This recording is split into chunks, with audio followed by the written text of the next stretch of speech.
The verse on the Jester for Jesus website for today is from Matthew chapter 4 and verse 19. It's just the second part of that verse. It says this, it's Jesus speaking to his disciples, that's what it says in the first bit, and he says, I will send you out to fish for people. This is at the very start of Jesus' earthly ministry, and he's saying to his disciples, I will send you out to fish for people. He's actually specifically talking to Peter and his brother Andrew and James and John, the first four disciples to be called. They were fishermen, and it's a kind of play on words in a way, as they were going out into the Sea of Galilee, casting a net out, collecting the fish in, collecting a huge haul, bringing it on, using it as their livelihood.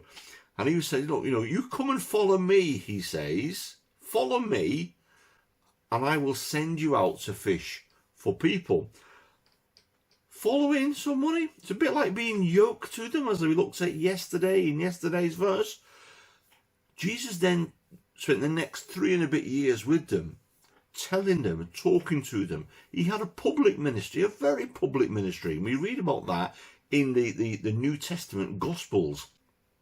We hear the parables, we hear about the miracles that he performed, the healings, things like that. But also, privately, he spoke to the disciples. And we don't know what they said. We can only just imagine what they said. Because what happened after Jesus' death and resurrection is the church movement, through the power of the Holy Spirit, exploded. But more about that as we get closer to Pentecost.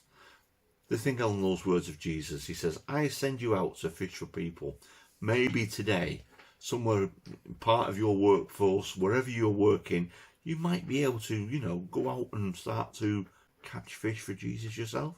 Just drop a little bit of bait here now and around. Do some good things. Talk to people maybe.